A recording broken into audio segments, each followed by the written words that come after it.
mayoría de palabras que se utilizan en medicina o en cualquier tipo de ciencia relacionada a la salud procede del latín. El músculo no es ajeno.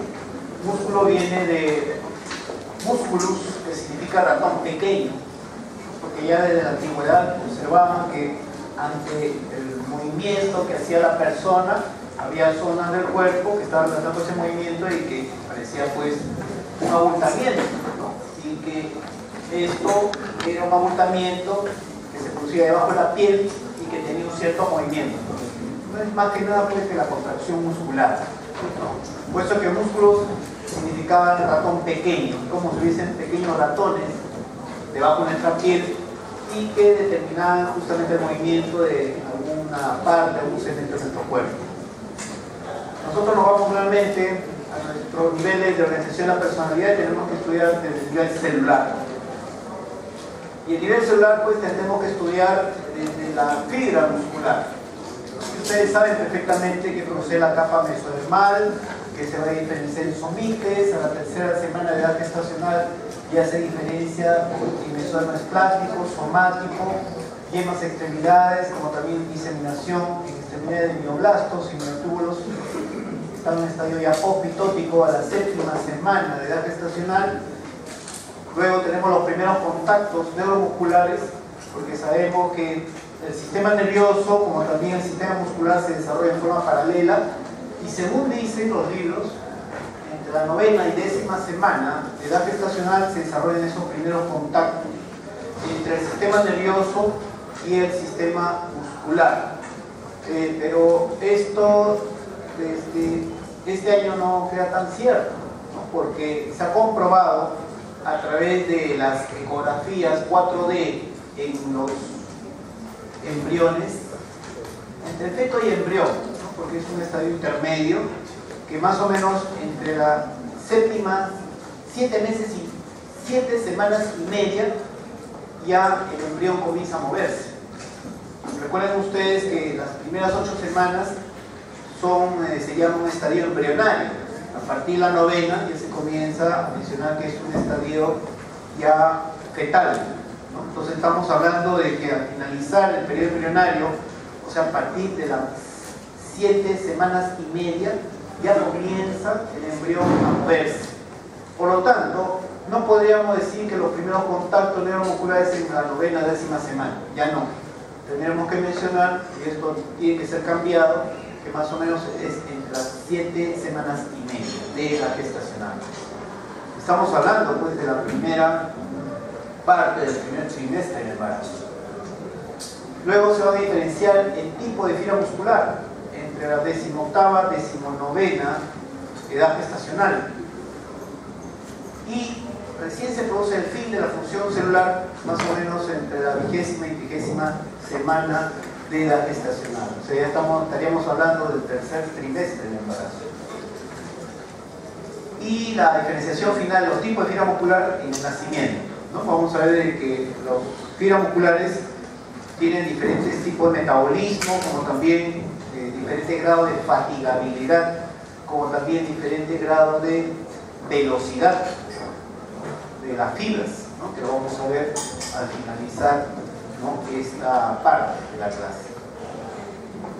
Y ustedes ven aquí un mioblasto, y un mioblasto, como ustedes, como su nombre indica, es una célula muscular joven, en el cual ven ustedes que aquí recién ya estamos pudiendo diferenciar las bandas oscuras y bandas claras.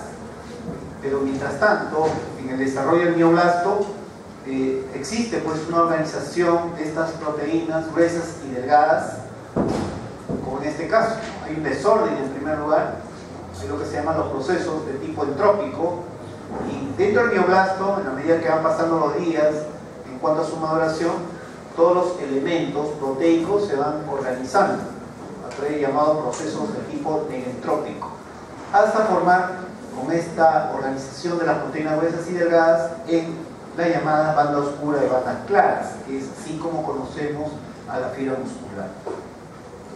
Ya ustedes saben, desde el punto de vista anatómico, inclusive histológico, cómo se va diferenciando las diferentes secciones o partes que tiene el músculo. Pero Lo que a nosotros nos interesa es justamente una fibra muscular.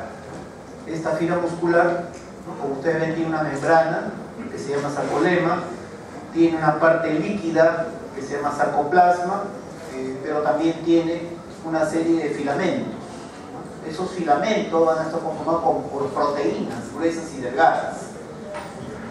También tiene definitivamente núcleos, ¿no? No hablamos de un solo núcleo, la fibra muscular, sino son varios núcleos.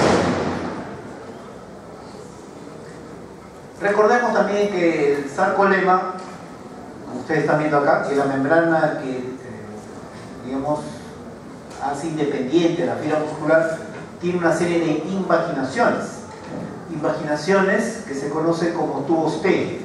Esos tubos T tienen que atravesar de extremo a extremo la fibra muscular, y vamos a ver por qué es importante que los tubos T lo atraviesen.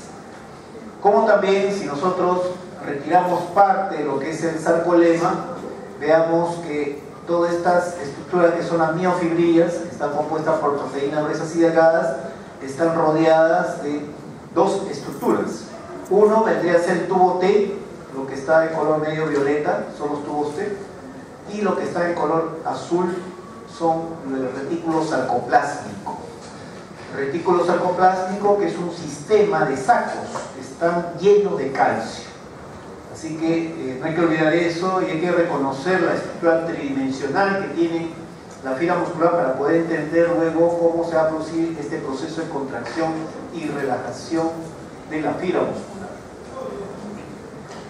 Si nosotros analizamos solamente las miofibrillas, o sea, las bandas oscuras y bandas gruesas, bandas delgadas y bandas gruesas, vamos a ver que la banda gruesa, que se llama la banda A, o que se llama también banda anisotrópica, ¿no?, está compuesta mayormente o predominantemente por estas proteínas filamentosas, mejor dicho, proteínas que tienen una cabeza y colas, que es la miosina.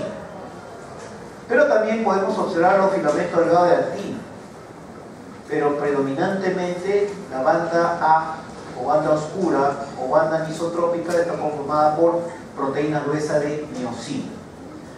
En cambio, las bandas I o isotrópicas, ¿no?, que vendrían a ser bandas claras, está compuesta predominantemente por filamentos delgados de actina. Y en el centro de la banda I encontramos la línea Z. Entre línea Z y línea Z de las bandas I va a conformar lo que se llama la sarcómera o sarcómero, que es la unidad contráctil de la fibra muscular. La sarcómera, no hay que olvidar. Es como decir, la fibra muscular es la unidad estructural del músculo, y la sarcómera viene a ser la unidad contráctil de la fibra muscular. Vamos a ver otra diferenciación, que los filamentos delgados de actina realmente no están conformados solamente por actina, que son estas proteínas globulares, sino también está conformada por proteínas filamentosas de tropomiosina y también troponina, ¿no?, que vamos a verlo cómo se van a estructurar en el espacio estas estructuras proteicas. Una microfotografía electrónica barrido, veamos aquí, ven ustedes una parte de una fibra muscular tiene varios núcleos, como ustedes están viendo las protrusiones, como también tiene bandas claras, bandas oscuras. Ya hemos descrito esto, ¿no?, que son las bandas claras, bandas oscuras. A ver, ¿qué fibra muscular es? Cardíaco, efectivamente, y es por la presencia de estas estructuras más densas, que vienen a ser los discos intercalares. Y los discos intercalares son un tipo de sinapsis eléctricas, ¿no? ¿Recuerdan las sinapsis eléctricas? Que están, membrana pre y postsináptica, están acoplados a través de canales. Eso es lo que contiene justamente estos discos intercalares, son tipos de sinapsis eléctricas. En cambio, miren ustedes la fibra muscular esquelética o voluntaria, ¿no? Tiene, aquí se ve mejor, mucho mejor, lo que son las bandas oscuras y bandas claras. Bandas oscuras o bandas A anisotrópicas y bandas claras o bandas I isotrópicas. Y vean ustedes también en cuanto a la sarcómera, recuerden licoseta, la sarcómera, cuando la sarcómera está relajada, cuando la sarcómera está contraída. Por lo tanto, ¿qué proteína está fija? ¿Las proteínas están fijas, las proteínas gruesas o proteínas delgadas? Las gruesas, ¿no es cierto? Justamente estas proteínas gruesas son las que están fijas, ¿no? Y están fijas a través del citoesqueleto que tiene la fibra muscular, como también hay una proteína muy importante que hace que se fijen estas estructuras, estas proteínas gruesas, a la membrana, ¿no? La distrofina. Y si no existe distrofina o está mal estructurada, vamos a tener enfermedades tan graves como la enfermedad de Duchenne, ¿no? Por una mala estructuración de la distrofina, ¿no? Por lo tanto, esa persona va a tener trastornos en cuanto a la contracción muscular, ¿no? En la medida que va pasando el tiempo. Vemos acá entonces la proteína gruesa miosina. Bueno, siempre nos ha dicho que es una proteína, pero realmente son 400 moléculas de miosina. Por un lado 200, por otro lado 200. Aquí vemos todas las cabezas de la molécula de miosina y aquí están las colas, que están reunidas en este punto llamado punto M, tanto de un lado como del otro lado. Y entre las cabezas encontramos los filamentos delgados de actina, que ya hemos visto que no solamente está conformado por actina, sino también por tropomiosina y troponina. Y observen también, respecto, si nosotros retiramos solamente una molécula de miosina, encontramos dos cabezas y una cola, ¿no? Es decir, una proteína de miosina o una molécula de miosina. Esas cabezas de miosina tienen dos propiedades. Por favor, lo memorizan bien. Uno, la primera propiedad es se atrae electrostáticamente con la actina. Y en segundo lugar, tiene capacidad hidrolítica del ATP, o sea, metaboliza el ATP. Esas son dos propiedades fundamentales y voy a hacer las preguntas correspondientes cuando me entreguen a las 3 de la tarde los partes que les he entregado, parte de asistencia. A ver, ¿dónde están los partes? Ya saben, en zigzag. Yo lo recojo atrás. Ya si no lo tienen, hasta lejos. Ya saben que la asistencia es fundamental. Si tienen dos faltas, ya mejor que miren el examen. Si no han tenido la práctica tampoco, que es una práctica nada más, tampoco deben pensar.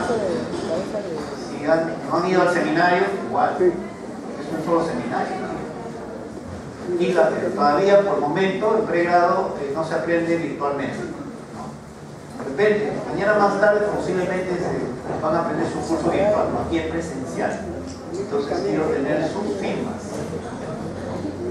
Y ojo, cada uno es consciente de por quién está firmando.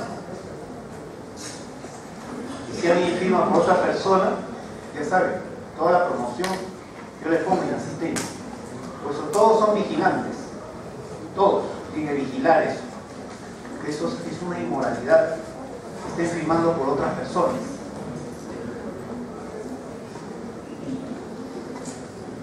¿Ya? Entonces, importante esas dos propiedades que tiene la cabeza de las proteínas. ¿Sí? ¿Puedes repetirlos, por favor? ¿Cuál? La primera propiedad. Las propiedades de la cabeza de miosina son, primero, atracción electrostática con la proteína de actina. Atracción electrostática con la proteína de actina. Y en segundo lugar, la otra propiedad viene a ser capacidad hidrolítica del ATP. Bueno, esto ya se le está manifestando poco a poco con las clases, ¿no? Y observen ustedes, aquí sí se nota bien claro, ¿no? Son las proteínas, perdón, la banda oscura, la banda clara y la más densa viene a ser oligoseta, ¿no? ¿Para qué? Para delimitar justamente la sarcómera. Pero esta es una división especial, ¿no? Para observar, ¿no? Esta red de sacos, que viene a ser retículo sarcoplásmico que está lleno de calcio. Es muy importante, como le digo y nuevamente reitero, porque existen enfermedades genéticas, en el cual a veces pueden no existir los tubos T, ¿no es cierto? ¿Sí? Como también puede ser que no exista o esté mal estructurado el retículo sarcoplástico, ¿no? Y eso va a originar enfermedades musculares. Con mayor detalle, la fibra sarcolema, ahí ven ustedes el tubo T, ¿no? Que tiene que atravesar de extremo a extremo la fibra muscular. Y lo que está en rosa viene a ser esa malla de sacos, que está llena de calcio, que viene a ser el retículo sarcoplástico. Ahí ven, inclusive con diferenciaciones importantes la estructura tridimensional, porque de esa manera uno puede entender cómo es la fisiología de la contracción muscular a nivel molecular, ¿no? Es necesario la presencia de los elementos que ya les mencioné. Inclusive si nosotros hacemos una mayor ampliación entre el sarcolema, el tubo T y el retículo sarcoplásmico, vamos a ver, este es en verde, sería la membrana del retículo sarcoplásmico, la membrana del tubo T, y aquí encontramos un canal, ¿no? Que por convención internacional se le ha llamado los receptores de rianodina, ¿no? Que cuando se activa, se abre ese canal y va a permitir la salida de calcio, ¿no? ¿De dónde? Que procede del retículo sarcoplásmico. Que procede el calcio, recuerden, procede del retículo sarcoplásmico. Es muy diferente a la fibra muscular lisa. En la fibra muscular lisa, para que se contraiga el músculo liso, tiene que entrar calcio del extracelular o medio interno. En cambio, en el músculo esquelético, el calcio está almacenado en el retículo sarcoplásmico. Aparte, existen otros tipos de receptores, ¿no? Que viene a ser el receptor de dihidropirina, que funciona, según dicen, como un relay. Cuando hay mucho potenciales de placa con demasiada amplitud, esos receptores de dihidropirina desacoplan, ¿no? El tubo T de la membrana del retículo sarcoplásmico, ¿no? Pero el más importante por el momento sería pertinente que les diga, ¿no? Que es el receptor de rianodina. Y nuevamente entre disco Z y disco Z, vemos ahí disco Z y disco Z, donde están prácticamente anclados los filamentos delgados de actina, entre comillas. Ahí vemos entre ellas las proteínas gruesas de miosina, ¿no? Que también se les llama filamentos gruesos.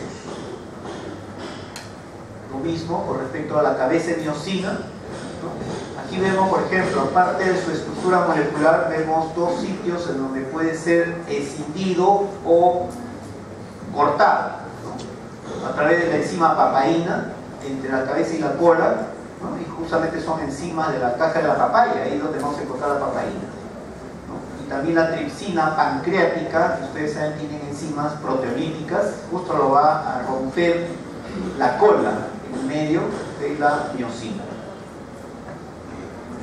De otro lado, quiero recalcar que el filamento delgado de actina, ¿no? Esta es la actina realmente, ¿no? Que son proteínas globulares, está formando, son dos cadenas que están en una forma de alfa hélice, y entre esas cadenas se encuentra la proteína delgada de tropomiosina. Y encima de la tropomiosina, para complicar la situación, lo que está en negro vendría a ser las proteínas de troponina. Y esa es la relación que existe entre la cabeza de miosina del filamento grueso y las estructuras proteicas del filamento delgado, que lo vamos a ver en unos momentos. Otro aspecto importante es cuando existen estos contactos entre el sistema nervioso y la fibra muscular, esas estructuras de contacto especializado se llaman placa neuromuscular. Y observen ustedes, cuando la fibra muscular entra en contacto con la fibra muscular esquelética, se producen variaciones o cambios conformacionales de su membrana. En este caso la membrana postsináptica, que corresponde al sarcolema. A ver cuál sería, digamos, la explicación. ¿Por qué se tiene que impaginar, por qué se tiene que impaginar la membrana postsináptica, que corresponde a la fibra a la fibra del sarcolema? ¿Por qué se tendría que impaginar? ¿Por qué ese cambio?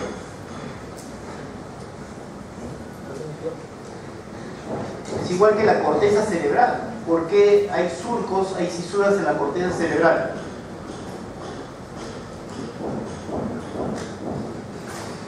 porque es a través de los surcos y fisuras que van a poder caber mayor número de neuronas. Ahí también, aquí, bueno, en su membrana postsináptica se insertará el mayor número de receptores nicotínicos. Si son receptores nicotínicos que están acá, en la placa neuromuscular, ¿qué neurotransmisor se está liberando? Acetilcolina, definitivamente. Ya ustedes saben, por lo tanto, a nivel ya metabólico, ¿qué neurotransmisor se está liberando en la placa neuromuscular? Acetilcolina. De otro lado tenemos tipos de fibras musculares. Vemos que los tipos son 4, de lo cual el tipo 2C, que es fetal, desaparece en el momento del nacimiento. El tipo 1, por ejemplo, contracción lenta, metabolismo oxidativo, ¿no? Son fibras delgadas, son fibras que se puede decir más enrojecidas, más eritematosas, ¿no? Por la presencia de mioglobina. La 2B son fibras de contracción rápida, de metabolismo glicolítico, ¿no? Metaboliza la glucosa, y son fibras más hipertrofiadas, fibras más pálidas. En cambio, el tipo 2A tiene de los dos tipos de fibras, ¿no? Intermedia. ¿Ya? A ver, los corredores de maratón, por ejemplo, ¿no? ¿Qué tipo de fibra creen ustedes que predominará? Predominará, yo no digo que es exclusividad, sino predomina. Tipo 1A, 1 o 2B. ¿No? Tipo 1. Si bien es cierto, ustedes saben que ustedes creo que no escuchan radio, ¿no? Deben escuchar, por ejemplo, cómo se prepara un maratonista de 21K, por ejemplo, o 40K, ¿no? Que viene a ser el maratón de San Silvestre. Pero esas personas no tienen que justamente, como quien dice, hacer su entrenamiento, ¿no? Primero con velocidades, digamos, a menor velocidad, ¿no? Y ellos se preparan lógicamente por año. Y esa persona, como le digo, la característica del tipo 1 es fibras musculares delgadas, un poco más enrojecidas por la presencia de mioglobina, ¿no? Y la persona que practica el maratón son personas que sus fibras deben ser resistentes a la fatiga, y son personas delgadas, ¿no? O sea, uno ve su masa muscular estándar, aparentemente serán delgadas sus fibras, estarán bien entrenados, pero eso sí, son resistentes a la fatiga. En cambio, tipo 2B, podríamos, pónganse en la cabeza, por ejemplo, imagínense a Usain Bolt, ¿no? Usain Bolt, velocista. ¿Cuánto es el tiempo que hizo en 100 metros planos? A ver, ahí creo que están hablando. Delegada, ¿qué dice? ¿Cuántos, en 100 metros planos, cuántos segundos ha hecho Usain Bolt? ¿O minutos? ¿Cuánto hizo? Mucho, ¿de 12 segundos? 9 segundos, 58 centésimas de segundo. El hombre más veloz del mundo. ¿Y cómo es Usain Bolt? Aunque sé que verlo por foto, ¿no? Porque ustedes sí se lo conocen a Paolo Guerrero, todo eso, disculpen la expresión, bueno, mejor no digo nada de eso. A ellos sí los conocen, ¿no? Pero Usain Bolt, que viene a ser pues un representante de la raza humana más veloz del mundo, se ve que ni siquiera le han hecho enfoque, ¿no? Es una persona musculosa, alta, musculosa, un jamaiquino, ¿no? Y justamente tiene este tipo de fibra, 2B predominantemente, ¿no? De contracción rápida, metabolismo glicolítico, ¿no? Porque utiliza mayor cantidad de glucosa, ¿no? Sus fibras, las fibras 2B justamente son más hipertrofiadas, más gruesas y más pálidas. En cambio, el fondista, el maratonista tipo 1, de contracción lenta, metabolismo oxidativo, porque emplea más oxígeno, por lo tanto debe tener mayor cantidad de mioglobina, y es por eso que sus fibras son más enrojecidas. El intermedio es el tipo 2A, ¿no? Y ustedes han visto porque hay personas que son bien lentas, no son deportistas, ¿no? Personas que son lentas y personas que son rápidas. Ustedes pueden diferenciar qué tipo de fibra estará predominando en esa persona. Vamos a ver el nivel tisular. Entonces ya hemos visto, por ejemplo, que a nivel de la placa neuromuscular, ¿qué neurotransmisor se libera? Acetilcolina. Pero aquí está la fibra. Y aquí podría estar la placa neuromuscular, pero miren quién gobierna directamente a la fibra muscular. Una neurona que está en el asta anterior de la sustancia gris de la médula espinal, que viene a ser la motoneurona alfa. Motoneurona alfa. Llamada también segunda neurona periférica, pero que está en la médula, en el asta anterior, en la sustancia gris. Pero no es que realmente controla, si bien es cierto, puede controlar directamente la contracción muscular, ¿no? Pero hay otra neurona que lo controla de la corteza cerebral, ¿no? Y esa neurona que está en la corteza cerebral, en la corteza motora, que está por delante de la cintura de Rolando, se llama la neurona gigantopiramidal de Betz. Neurona gigantopiramidal de Betz, o primera neurona o neurona central.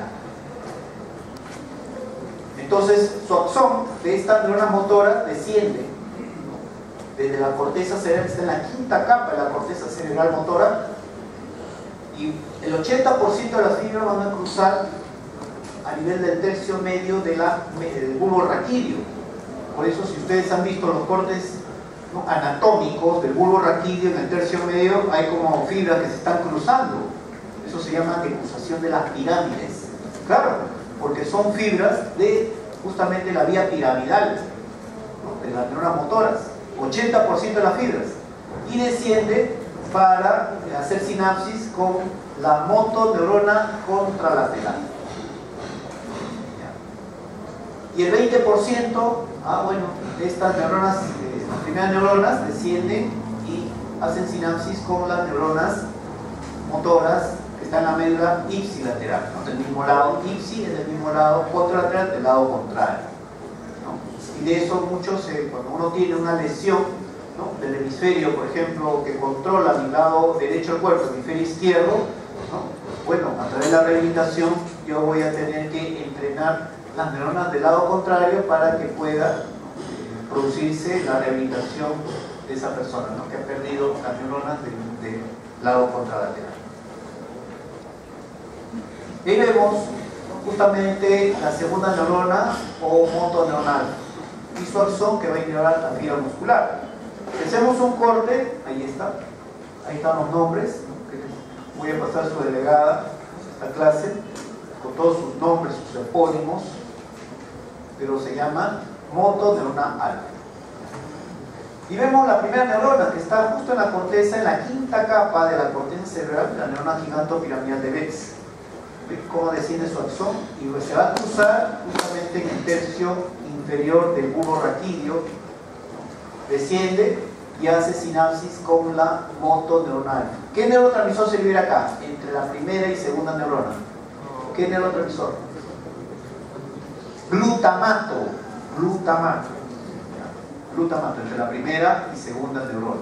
Ahí se está liberando glutamato.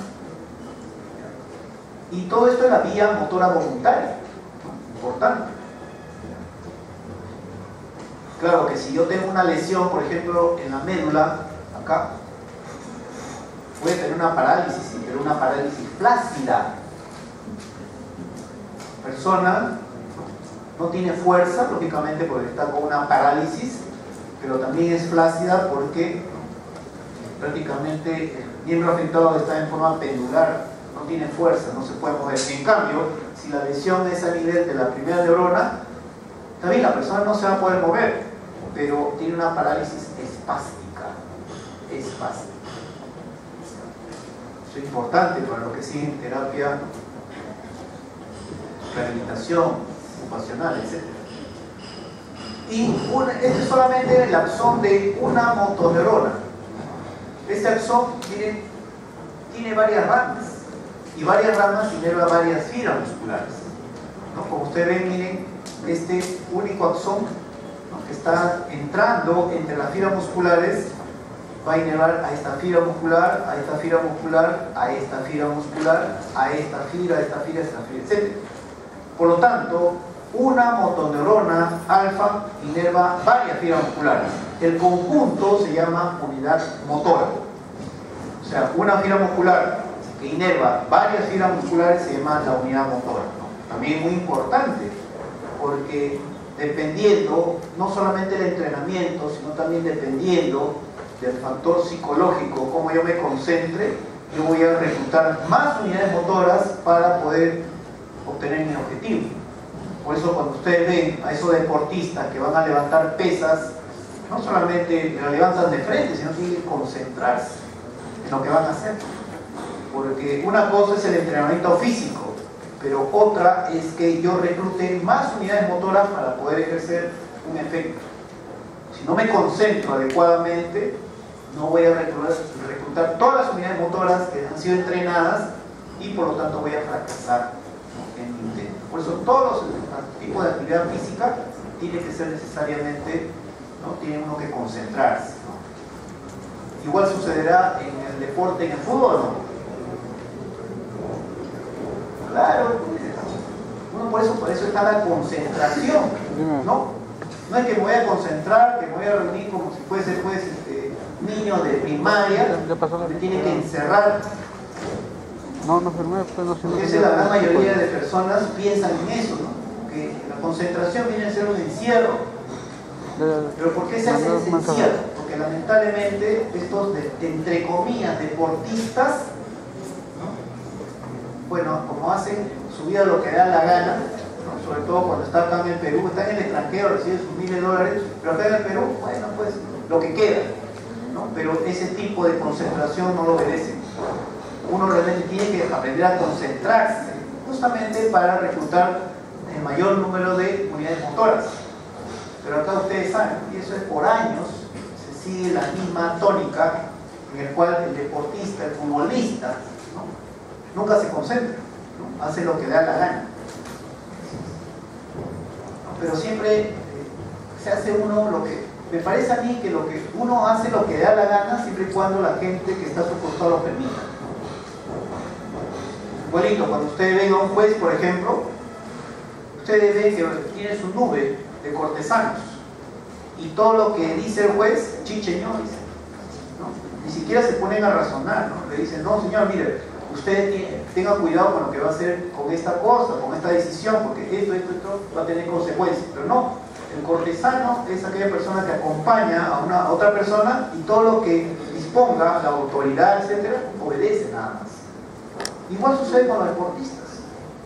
Esto debería denunciarse, porque supone que están representando a nuestro país. Y si sabemos en cualquier lugar donde vayan estos individuos, siempre va a haber gente. Pero esa gente igualito, cómplice de esa persona que no se prepara, lamentablemente, ¿no? Así es. En otros países no sucede eso, porque ya la persona está concientizada. Ustedes van a Japón, van a Inglaterra, ¿saben lo que es? Nadie le tiene que decir, venga a las 8 de la mañana o 7:30 de la mañana. Si le dicen, esa es la hora de su entrada, esa es la hora de su entrada y punto. En cambio acá nosotros no. Nos tienen que estar empujando, nos tienen que estar dando leyes, normas, reglamentos, ¿no? Una serie de sanciones, etcétera, para cumplir lo que debemos de hacer. Igual sucede con el deportista peruano. Por eso es que fracasamos, porque no tenemos disciplina, ¿no? Y eso se arrastra por generaciones. Como ustedes ven aquí, por ejemplo, tenemos la placa neuromuscular y cómo está la polaridad tanto en la parte del componente neural y componente muscular. El reposo de actividad. El reposo, el interior negativo, el exterior positivo, ¿cierto? Eso es aparente el reposo. Luego tenemos las vesículas, que ya saben ustedes qué proteína lo va a anclar, ¿no? Se supone, ¿no? Y siendo las 3 de la tarde, ¿dónde está la lista? ¿La lista? Ya saben. Apúrense la lista. Por aquí todavía parte en el centro. Entonces, cuando ya pase a la última fila, van al centro para que vayan firmando los chicos, ¿no? De ahí regresa adelante. ¿Ya? Así que apúrense. Bueno, entonces, todas las vesículas que ya están ancladas en la membrana presináptica, bien ordenadas están en esta vesícula. Los llamados sitios activos constituyen el pool de ataque o pool de liberación rápida. Son aquellos que inmediatamente van a liberar el neurotransmisor cuando llegue el impulso nervioso e ingrese calcio. Pero también hay un pool de reserva, también vesículas llenas del neurotransmisor que están adheridos al citoesqueleto. a través de la proteína. ¿Cómo se llama esa proteína? La sinapsina. Claro, cuando se agotan estas vesículas, inmediatamente entran a tallar los pools de reserva, ¿no? Por eso llaman pool de reserva. Luego tenemos los canales para el calcio voltaje pendiente. Están cerrados en este caso, porque la polaridad de la membrana está en reposo. Luego tenemos por la parte de la fibra muscular, en la membrana postsináptica, receptor nicotínico, que está cerrado. Y también tenemos canales para el sodio voltaje pendiente. Está cerrado también porque la membrana está en reposo. Y luego los iones que predominan en el medio interno o medio extracelular. Sodio, calcio, podría hablar también del cloro, ¿no? Pero no voy a mencionarlo porque no me sirve para poder explicarle cómo es el proceso de la mecánica molecular. Y el receptor nicotínico, ya habíamos conversado, que era una estructura proteica formada por 5 subunidades, de los cuales está formada por 2 alfa, una beta, una delta y una gamma. Las 2 subunidades alfa contienen los sitios de recepción para la acetilcolina. Por eso, para que se abra un receptor nicotínico, tiene que haber la presencia de 2 moléculas de acetilcolina. Y cuando se abre, deja ingresar sodio del extra al intracelular.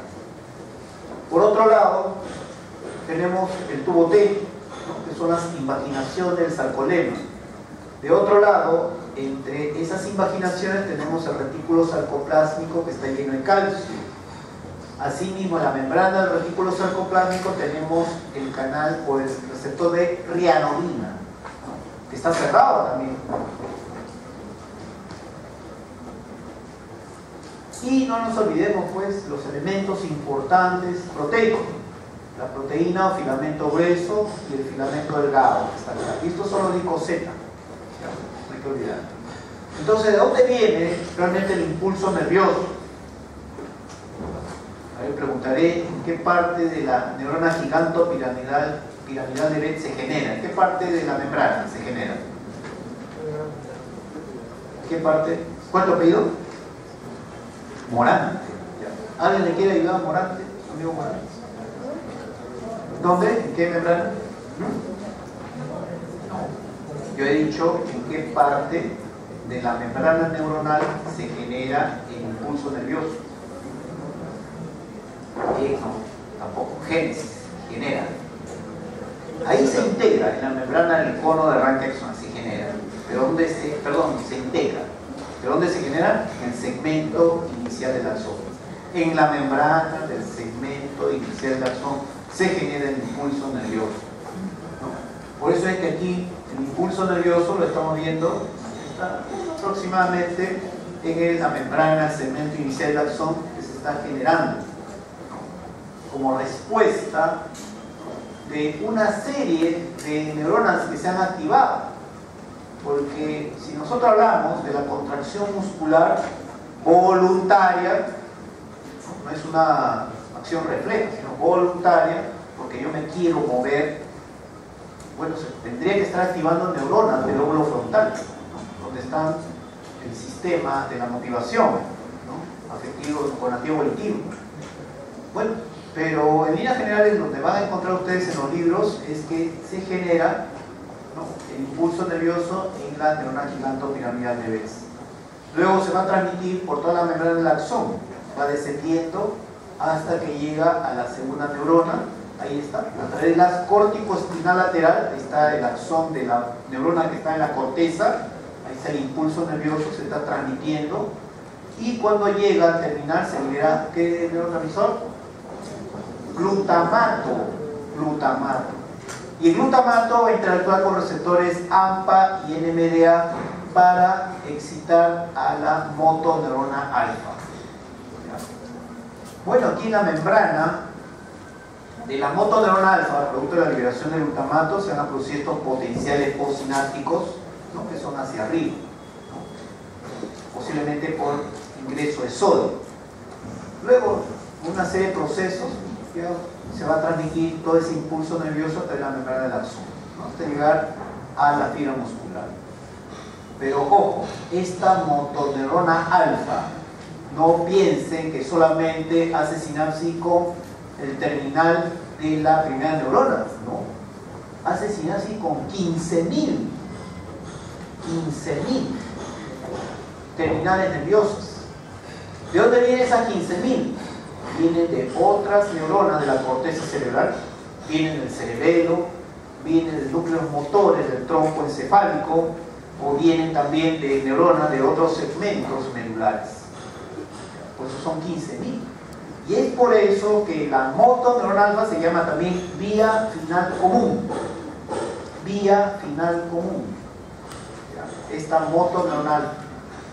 O sea, una vez que la motoneuronal alfa integró las señales que vienen de diferentes partes del sistema nervioso central, recién va a generar impulso nervioso, ¿no?, a nivel del segmento inicial axón, ¿no?, y luego se va a transmitir por toda la membrana axonal. Ahí está el impulso nervioso, miren, justamente despolarizando la membrana del terminal nervioso, está despolarizando, y cuando llega justo a nivel del canal, se abre el canal para el calcio voltaje dependiente, porque ha cambiado la polaridad, por lo tanto ingresa calcio. ¿Y ese calcio con qué proteína interactúa?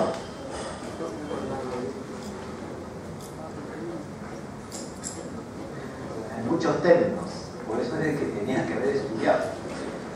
Con la sinaptotacmina de la vesícula sináptica. Calcio, sinaptotacmina de la vesícula sináptica, que activa la sinaptofisina. Y la sinaptofisina lo que va a provocar es el poro de fusión. O sea, se va a fusionar la membrana de la vesícula con la membrana presináptica, y por lo tanto se libera la acetilcolina en forma de cuantas. Y un cuanta equivale a 5.000 a 10.000 moléculas de acetilcolina. Solamente una vesícula nada más, ¿no? Y bueno, interaccionan con el receptor nicotínico, y ¿qué va a hacer? Abre el receptor nicotínico. ¿Y qué va a pasar a través del canal del receptor nicotínico? Sodio. El sodio ingresa. ¿El sodio qué carga tiene? Positivo. Por lo tanto, despolariza la membrana que está alrededor del receptor nicotínico. Al despolarizar la membrana, también van a actuar con esos canales para el sodio voltaje dependiente. Se abre y por lo tanto ingresa sodio masivamente. Al ingresar este catión sodio, definitivamente ingresa solo con molécula de agua. Molécula de agua. Por eso ahí está la explicación, porque cuando uno hace actividad física, los músculos se hinchan. Retina es líquido también, porque ingresa sodio y agua, ¿no? Se produce entonces por ingreso de sodio el potencial de placa motora, y ese potencial de placa motora se va a transmitir por toda la membrana del sarcolema, por la membrana del tubo T, despolariza la membrana del retículo sarcoplásmico, y por lo tanto abre el receptor de rianodina. Sale calcio, definitivamente, retículo sarcoplásmico, y se produce justamente, ¿no?, lo que ustedes ven ahí, el acercamiento del odico Z, ¿no?, provocando lo que se llama la contracción muscular. Ahí está la contracción muscular. Entonces, pregunta examen. Ahorita sí se despiertan, todavía se mueven como si tuviesen oxiuros. A ver, ¿cuál es el elemento que acopla el fenómeno eléctrico con el fenómeno mecánico? ¿Cuál es? Pregunta para desarrollar, y solamente me responden con 2 letras nada más. 2 letras y 2 crucecitas. ¿Cuál es? Calcio, lógico, calcio. Ahí está el calcio, ¿no lo está viendo? Es justo el que acopla, ¿no? Acopla el fenómeno eléctrico, ahí está el fenómeno eléctrico, el impulso nervioso con la contracción muscular, ahí está el calcio. Por eso es importante el calcio. Ya hemos visto que el calcio es importante para la liberación del neurotransmisor, y ahora para la contracción muscular. Y ahí vemos ahora aislando 2 moléculas de miosina. Y aquí están las proteínas globulares de actina. Ahora sí, la lista, por favor. La lista. Ya. Vaya circulando. Ahí está. Ya todos están acá. A ver, ¿cuál es la primera propiedad de la cabeza de miosina? Pachas, Alexandra Pachas. ¿Dónde está Alexandra? Alexandra, ¿qué dices, Alexandra? ¿Cuál es la primera propiedad que tiene la cabeza de miosina?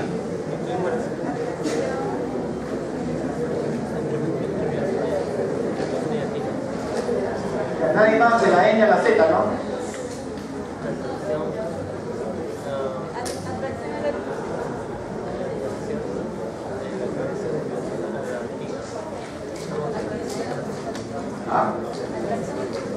Nada, Pachas, ¿qué dice Pachas?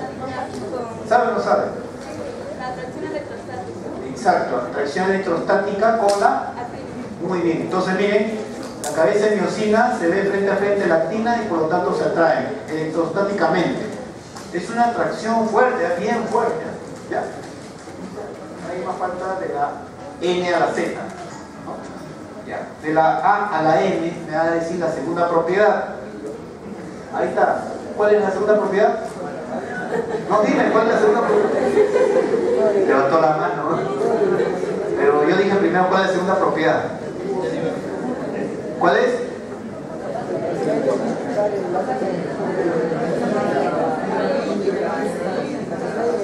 Claro, así es. Entonces tú eres de la M, ¿no es cierto? De la M. De la M. ¿Cuál es tu apellido? Ya, a ver, pásale. De la A a la M. Bueno, así es. Como dice el Pizarro, ¿no?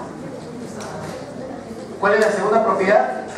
Capacidad hidrolítica del ATP. Entonces, una vez que ya se unió la cabeza de miosina con la actina, bueno, entonces hay alguien quien se opone a esa unión.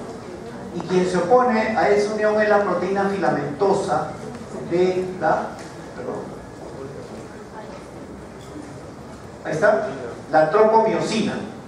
¿No? ¿Se acuerdan que era parte del filamento delgado de actina? ¿Alguien más de la A a la M? ¿Qué pasó? No llegó. Ya. La tropomiosina es la que se opone a esa unión electrostática. ¿Pero debido a quién? Debido a la troponina. ¿No? ¿Pero cómo así? La troponina tiene tres elementos. Troponina T, que es el elemento de unión entre toda la molécula de troponina con la tropomiosina. La troponina C, que es parte de la troponina, pero que tiene un sitio de unión para el calcio. Y la troponina I, esta es la responsable, la troponina inhibitoria. Esta es la responsable. Que exista esa interposición entre la cabeza de miosina y la actina a la tropomiosina. O sea, la tropomiosina es prácticamente la que está separando esa unión entre la cabeza de miosina con la actina. La troponina I, que significa troponina inhibitoria. ¿Alguien más? ¿Alguien más que le falte primar de la A a la M? ¿Qué pasó ahí? Todavía un grupo. ¿Qué pasó? También te falta. Ya. Sí, rápido. Rápido. Ya, correcto. ¿Su apellido es? Ya. Ahora entonces, miren, observen qué sucedió. Les mencioné cuál era el elemento que acoplaba el fenómeno eléctrico con el mecánico. Calcio. Y observen ustedes. De la M a la Z nadie más falta, ¿no? Nadie más. Entonces voy a preguntar en cualquier momento o voy a tomar lista. Ya. Entonces, ahí está justamente el calcio. Y el calcio se va a unir a la troponina C. ¿Y qué hace este binomio, troponina C-calcio? Inhibe al inhibidor. Si inhibe la troponina C-calcio, cuando se une, inhibe al inhibidor, se va a producir el desplazamiento de la tropomiosina. ¿Y qué va a pasar? Bueno, ustedes ya están viendo, la cabeza de miosina con la actina, ¿qué va a suceder? Se va a unir, así. Y luego ahí entra la segunda propiedad que dijo muy bien Pizarro, ¿no? Que viene a ser la capacidad hidrolítica del ATP. Entonces el ATP se va a hidrolizar, pero miren el ángulo entre la cabeza y la cola, ¿no? Es un ángulo obtuso, y la hidrólisis del ATP lo que va a provocar es, ¿no?, va a producir una angulación entre la cabeza de miosina con la cola. Por lo tanto, va a producirse desplazamiento de los discos Z.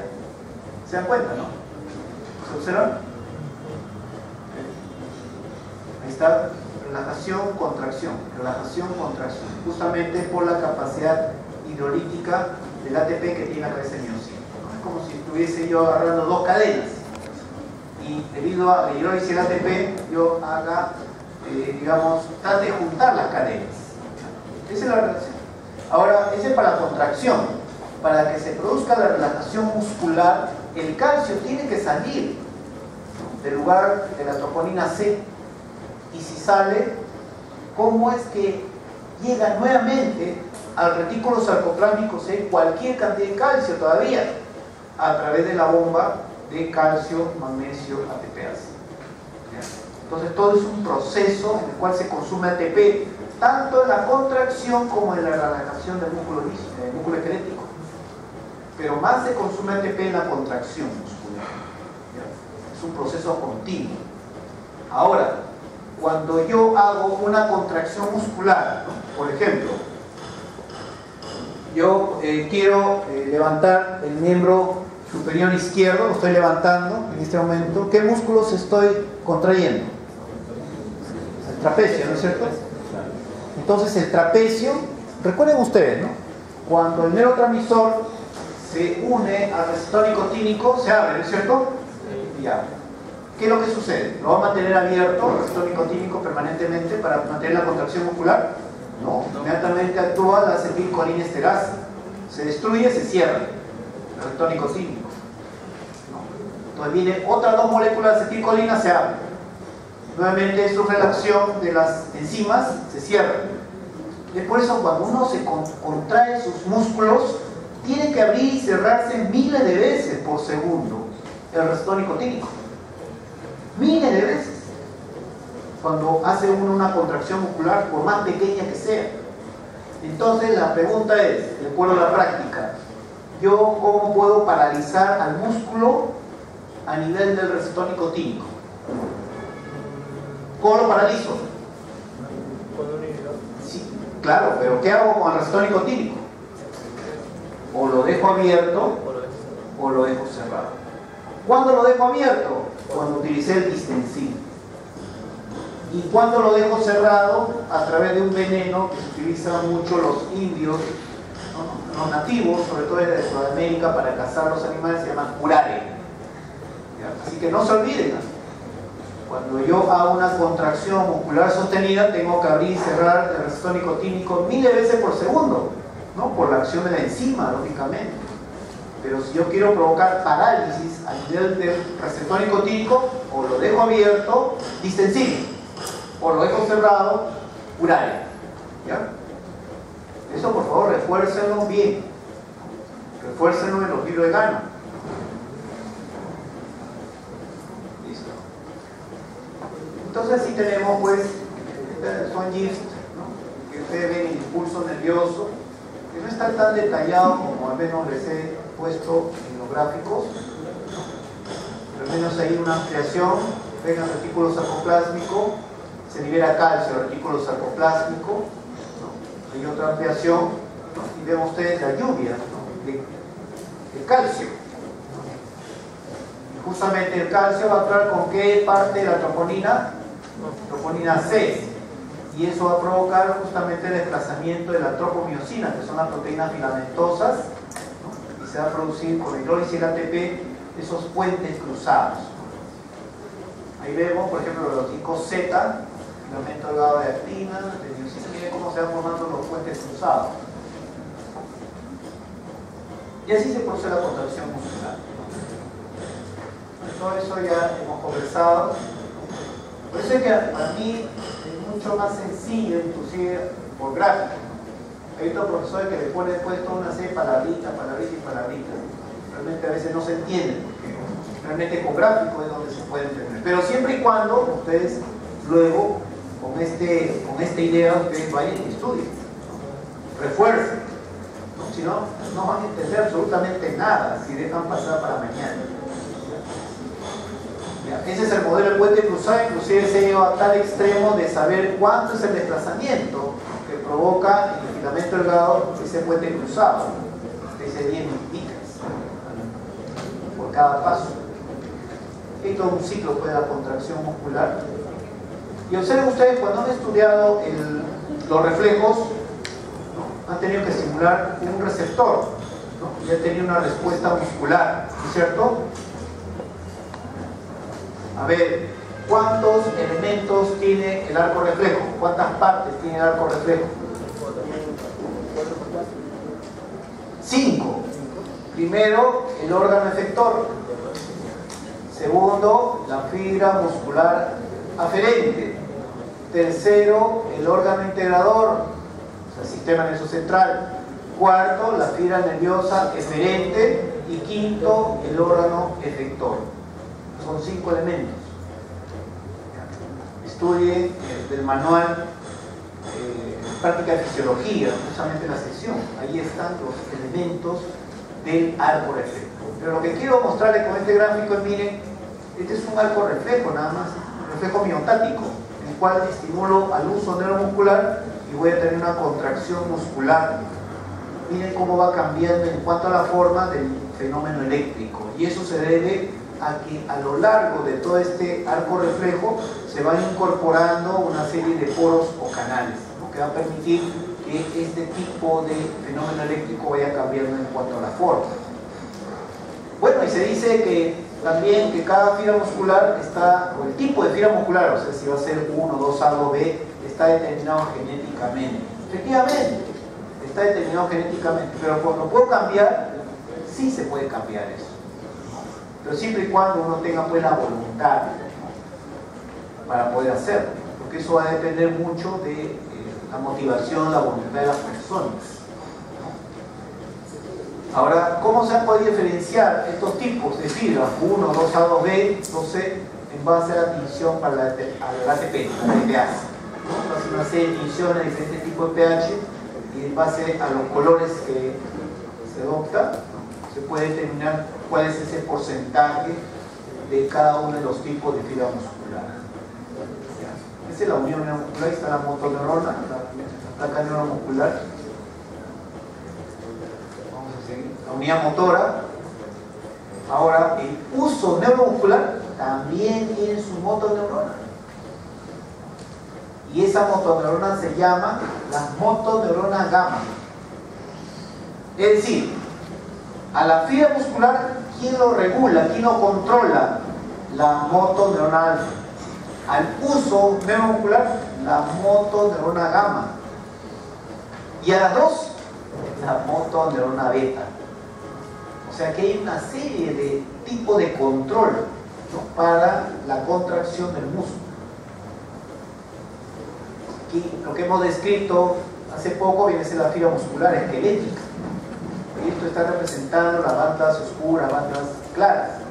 Pero el uso neuromuscular es un receptor que también tiene su control a través de las motoneuronas gamma, que también está en la médula, en la sustancia gris, y también tiene sus fibras aferentes, que son las fibras aferentes del grupo 1 y 2, ¿no?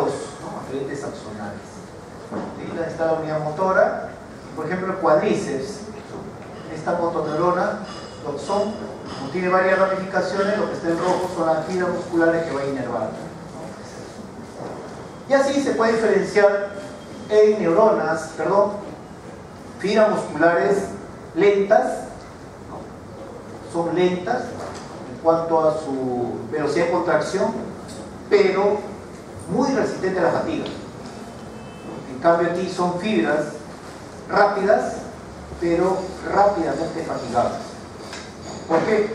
Porque nosotros, sobre todo las fibras, ¿no? Que son las fibras glucolíticas, que son las fibras 2B, tienen cantidad de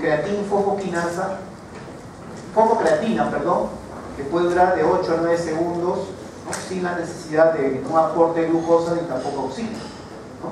por eso que las personas que se entrenan en velocidad aprovechen este tipo de sustrato que existe en nuestros músculos, ¿no? Para poder desarrollar grandes esfuerzos, pero en poco tiempo, ¿no? Y es por eso que también se fatigan rápidamente. Vamos a pasar ahora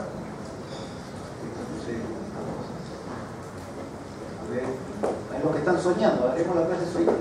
O dolor, ahí está.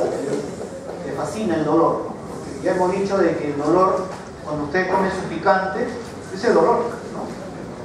Ya vayan analizándose, a ver, de repente un examen psicológico, ¿cuántos son masoquistas? Claro, es masoquismo. Y miren, en cuanto al dolor, ¿no? Se ha estudiado las fibras a través de estos exámenes de resonancia nuclear magnética, se llama tractografía, ¿no? Que determina a través de los colores la densidad del agua que hay en los calzones.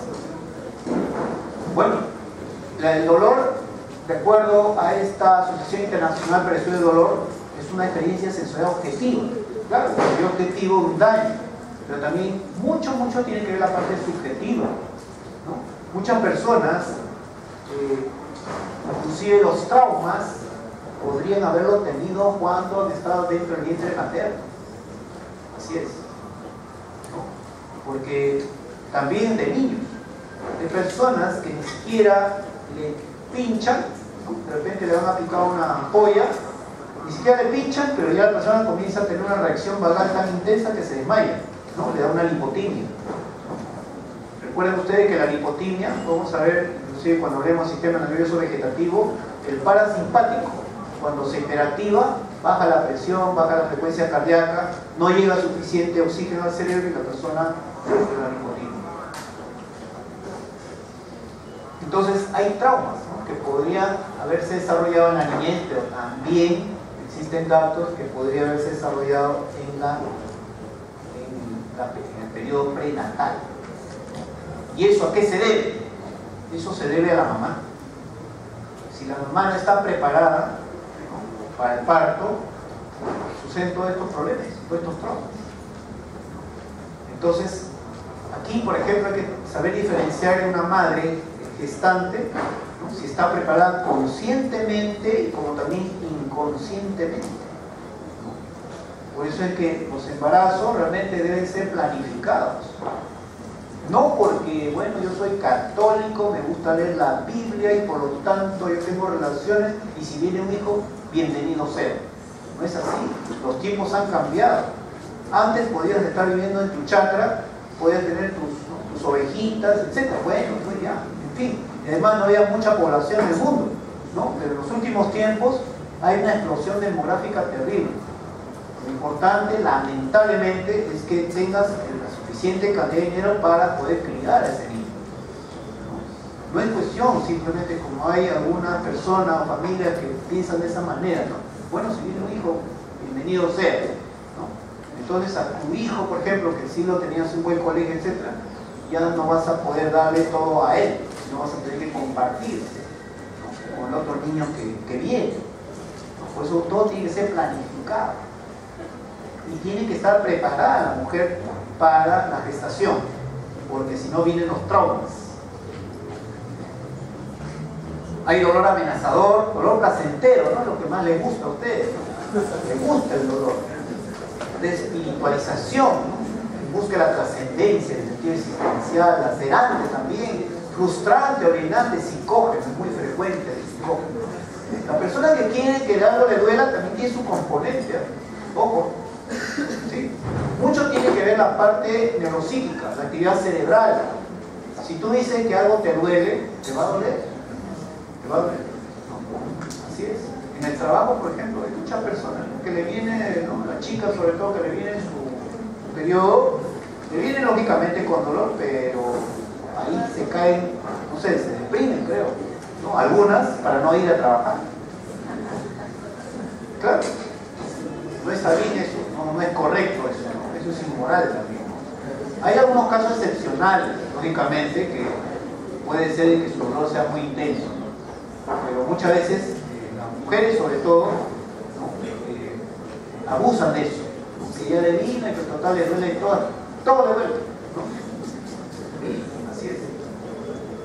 Bueno, y la fibra, el dolor viene justamente, mejor dicho, se codifica a través de una serie de estímulos, a través de estos receptores que son terminaciones nerviosas libres, ¿no? Que están en toda la piel, en todos los tejidos.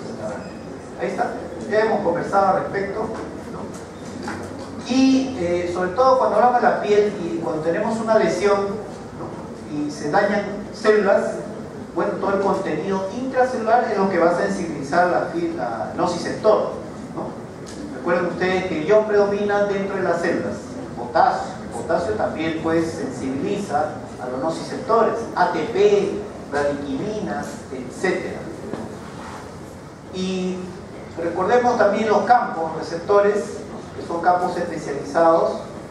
Cada receptor sensorial, cada nociceptor tiene pues un campo de recepción. Y a veces, muchas veces, esos campos hay una serie de procesos de intersectación en el cual hay puntos que son más sensibles, por ejemplo este punto, ¿no? Que prácticamente los tres campos sensoriales están intersectando acá, por lo tanto será una zona mucho más sensible que el resto. Y aquí lo que tenemos son neuronas de primer orden. Estos somas de estas neuronas de primer orden, sus axones van a terminar en el asta dorsal. Vamos a ver, porque hay varias capas de Rexel del asta dorsal de la sustancia gris de la médula espinal. A ver, ¿dónde se encuentran estos somas? Ustedes llevan anatomía, ¿no? Todavía. A ver, si inhalan un poco del aroma del anfiteatro, de repente se acuerdan. A ver, Paredes, Espinosa, Brandy. Paredes, Espinosa. Paredes. Ahí está, vale. Creo que ahí está premiada esa zona. A ver, Paredes, ¿qué dice? ¿Dónde están los somas de estas neuronas primer orden? Ganglio de la raíz dorsal, efectivamente. Tomen nota, lo ha dicho Brandy, ¿no? Así es. Y miren, cuando yo tengo una noxa, realmente son varias las terminaciones, varias neuronas que van a liberar su neurotransmisor, pero hay tipos de circuitos de tipo convergente, podríamos decir, que solamente delimita un pasaje nada más. Bueno, y aquí tenemos las terminaciones nerviosas libres, ¿no? Que son varios los estímulos, ¿no? Que lo van a, digamos, a estimular, con la redundancia, ¿no? Que son terminaciones nerviosas libres. Y lo más importante, o lo más predominante para el dolor de tipo agudo, viene a ser el estímulo de las fibras A delta. Y para el dolor crónico, las fibras C, que aparentemente son desminimizadas. Y observen ustedes que el estímulo sensorial, que va a codificar el estímulo doloroso, se va justamente a propagar por toda la membrana de la dendrita. Ahí está la neurona del primer orden, su axón, ¿no? Y va a hacer contacto con la neurona de segundo orden, que está en el asta dorsal. Y esta neurona de segundo orden, su axón, va a cruzar la comisura gris anterior y asciende por el haz espinotalámico hasta el tálamo propiamente dicho.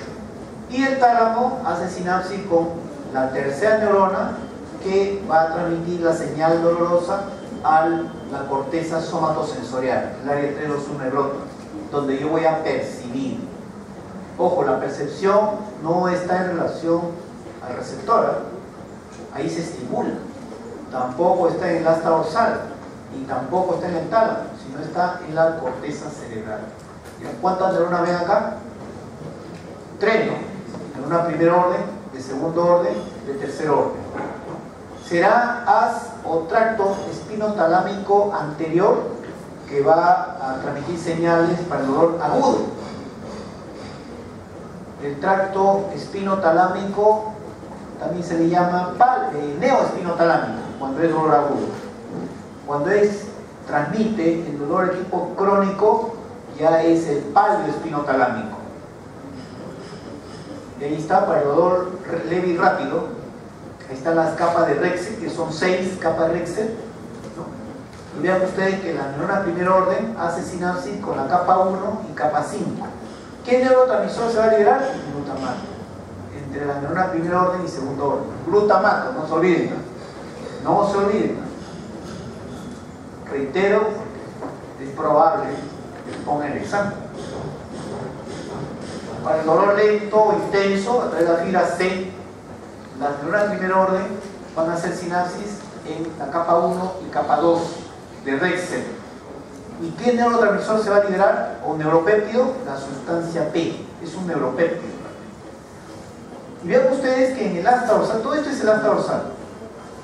A ver, esta neurona, ¿no?, presináptica y postsináptica.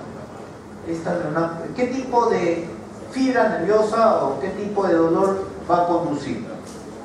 En lo que están viendo ustedes. Palma, Susi, palma. Palma, palma, Susi. ¿Dónde está Susi? A ver, dígame.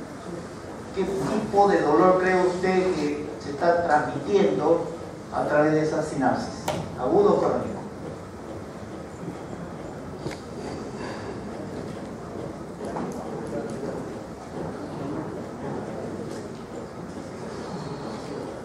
¿Alguien que le ayude?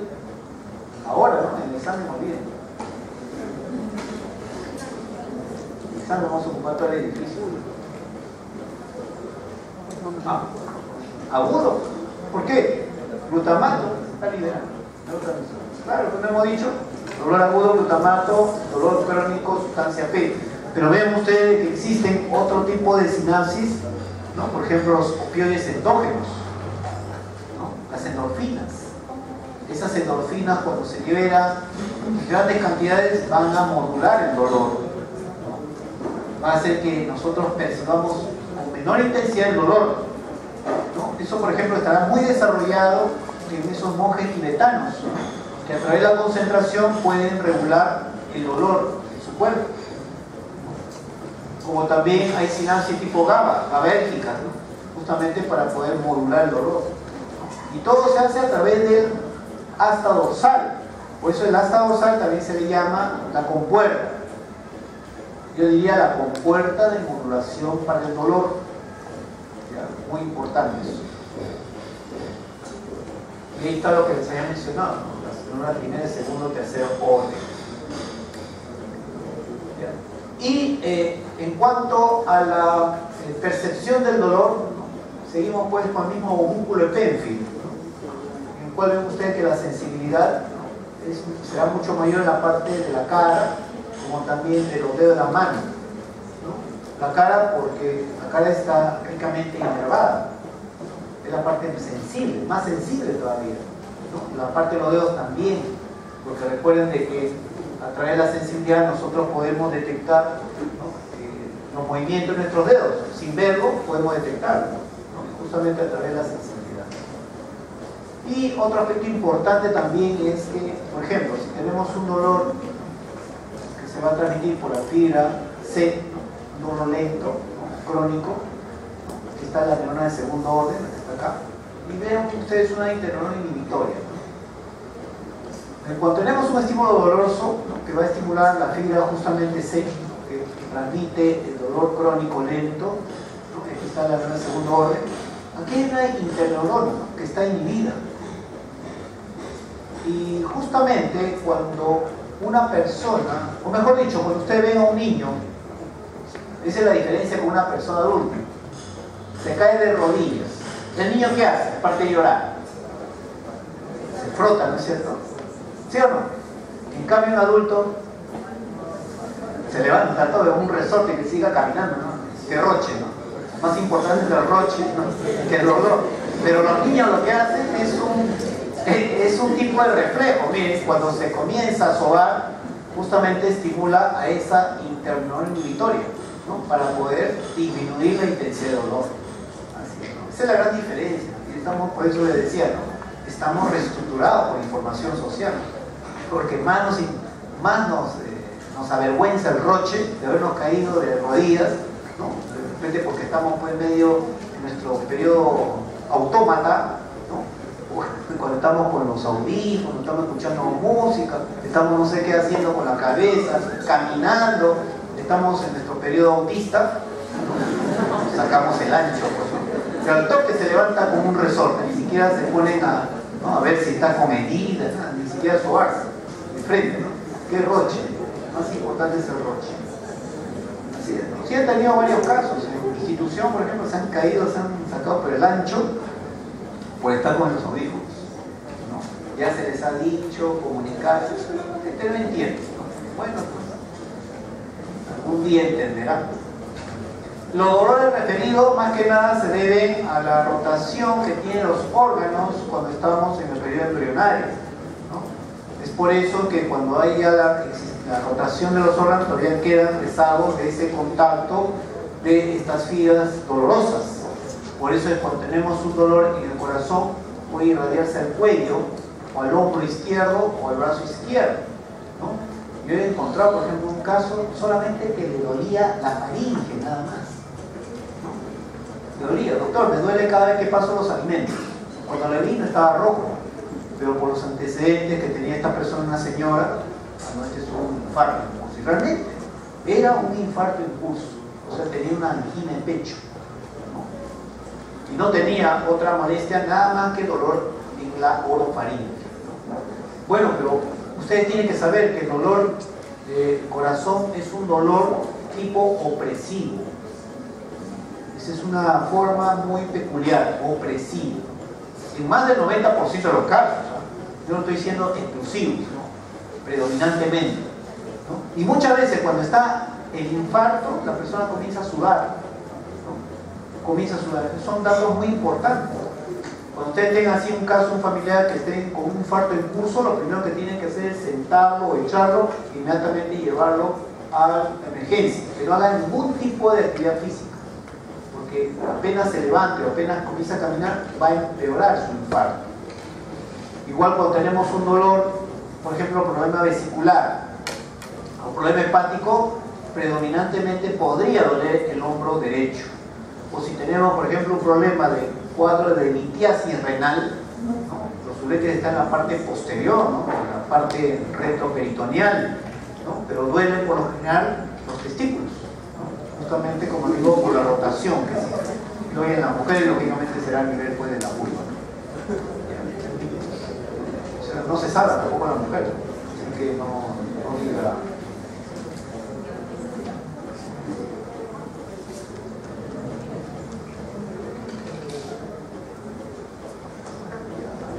Vamos a ver la actividad sistema nervioso vegetativo. Aquí está. Vamos a ver qué cosa es lo que controla pues nuestra víscera, ¿no? Porque aquí creo que nadie controla su presión arterial, ¿no? O alguien controla, salvo los monjes tibetanos. Nadie controla su frecuencia cardíaca, su aparato digestivo, urinario, endocrino, nadie lo controla. Los monjes tibetanos sí, porque se ha visto de que ellos pueden disminuir su metabolismo hasta el 98, 97%. Y por eso que ellos pueden permanecer semanas sin comer ni beber, ¿no? Meditando, porque tienen esa capacidad, ¿no? De poder regular su metabolismo en general. Nosotros no, cualquier mortal no lo puede hacer. Entonces, igual seguimos con este mismo sistema, no olvidando nunca, ¿no? De este tipo de reestructuración, ¿no? A partir de información social. Eso es lo que diferencia a los animales. Y lo digo esto y lo voy a seguir diciendo en cada clase a donde yo vaya, ¿no? Porque la gran mayoría de los estudios, como les he dicho, de diferentes áreas médicas, paramédicas, etcétera, etcétera, todos se olvidan de la parte social, todos, absolutamente todos. Muy pocos he visto realmente que consideran la parte social que nos hace cambiar como personas. Y el sistema nervioso vegetativo, ¿no? Vamos a ver los dos extremos. Cuando estamos en un estado de estrés, de reacción de alarma y actividad, ahí lo evidencia mucho mejor el sistema nervioso simpático, ¿no? Por ejemplo, cuando si en este momento hay un pequeño movimiento sísmico, ¿qué va a pasar? Se va a activar el sistema nervioso simpático. ¿Qué va a pasar? Y todo tiene su explicación, ¿eh? ¿Qué va a pasar? Por ejemplo, cuando se activa el sistema nervioso simpático, se dilatan las pupilas. ¿Por qué? Recuerden que somos producto de una evolución, y como producto de una evolución, todas nuestras reacciones tienen un porqué. ¿Para qué se dilatarán las pupilas? Claro, para verte mejor, dice, ¿no? O sea, para ampliar nuestro campo visual, efectivamente. ¿Por qué nos pondremos pálidos? Se ve a la persona cuando está hiperactivoso, usted no hace nervioso simpático pálido. ¿Por qué? Por vasoconstricción. Vasoconstricción porque la liberación de adrenalina, producto de la activación de la médula suprarrenal debido a la activación del sistema nervioso simpático, va a actuar con receptores ¿de qué tipo? Que son vasoconstrictores alfa. Vasoconstricción. ¿Y dónde va a existir vasodilatación? En los músculos. Claro, en los músculos. ¿Por qué tiene que existir vasodilatación en los músculos? Para dispararse, ¿no? Una vez que si el temblor, hay unas personas que ni siquiera esperan si aumenta, nada, de frente sale, ¿sí o no? Claro, tiene que haber vasodilatación entonces a nivel muscular, ¿no? Para que llegue mayor cantidad de flujo sanguíneo a nuestros músculos, para poder huir o luchar, ¿no? Luego, a nivel cardíaco, ¿qué sucede cuando activa el sistema nervioso simpático? Aumenta la presión, aumenta la frecuencia cardíaca, presión. Y a nivel digestivo, inhibe, porque el aparato, digamos, el gastrointestinal, como también el aparato urinario, dependen de la actividad del parasimpático. Entonces, como está predominando el simpático, inhibe al parasimpático. Efectivamente, ¿no? En este momento, de repente, si alguien no ha orinado desde que amaneció, ¿no? Está con una vejiga de 9 meses, de repente está estreñido, 7 días que no va al baño, está con ganas de ir al baño a hacer las dos cosas, hay un temblor, una descarga simpática, se inhibe todo eso, se inhibe, así es, se inhibe, ¿no? Así es. Claro que hay otras personas que son ya demasiado emocionales, que todo se les relaja, ¿no? Hay de todo, hay de todo, la viña. Bueno, y el sistema parasimpático justamente tiene que ver con el reposo y digestión, ¿no?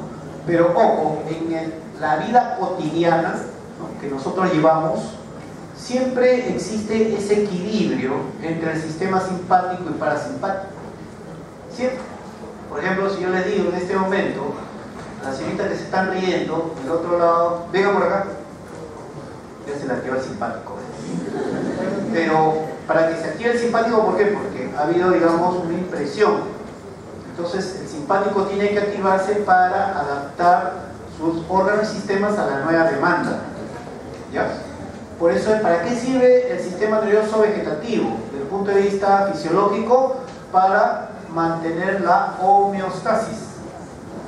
Por lo tanto, no es que tenga una lucha permanente, no es así. El simpático y parasimpático están en un equilibrio constante. Ellos mismos están en equilibrio para mantener nuestro equilibrio homeostático, equilibrio fisiológico. ¿Ya? Entonces, cuando tenemos estos casos, claro, en los últimos tiempos cambiados, ¿no? Porque ahora los hombres sí responden a las mujeres. Malo, malo, muy malo, ¿no? ¿Y eso por qué? Porque la mujer tiene la culpa de eso. Claro, claro, pues. Antes, por ejemplo, ¿qué cosa era? Si yo invitaba a una chica, yo pagaba. Ese es el caballero. Ahora no, todo por la mitad, ¿no es cierto? Ese es uno, dos. Ahora hablan más o hablan menos lisuras. Mal. Ahora fuman las chicas, no. Fuman. Así es. ¿Y esto por qué? Porque las chicas dan permitidos. Yo sé que estamos en la época de la globalización y un montón de guachoferías, ¿no? Sí, no, ¿verdad? Pero todo lo que pasa en el extranjero no puede pasar acá, pues. No puede pasar. Eso lo han permitido las chicas. Entonces ahora, particularmente, por más que una persona, hombre, tenga la razón, pero cuando una chica se pone así, ¿cuál es la respuesta? Tiene que huir, nada más. No queda otra. Claro, no puede responder, no puede. ¿Eso por qué motivo? Porque a donde tú vayas, si la chica te denuncia porque le ha levantado la mano, pierdes. Tú pierdes. Como hombre, nosotros perdemos ante una mujer. Y dos, uno nunca, así se lo digo bien claro, nunca, nunca, ni con el pétalo de una rosa, debe uno dañar una mujer. Nunca. ¿Vale? ¿O le gusta el golpe?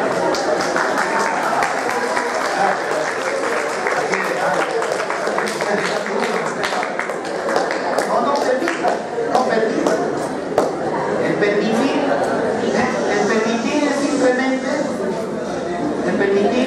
miren desde dónde viene la agresión, ya les he mencionado, del momento que están hablando lisuras, el hombre, ya eso es una agresión verbal, eso es una agresión, y ustedes no deben permitir esas cosas, ¿no? Porque el lenguaje común de los jóvenes, no sé, me parece que muy poco acá, pero en otros lugares de Lima, hablan lisuras pero como si nada. Yo un día voy a grabar la conversación de jóvenes y van a ver cantidad de lisuras.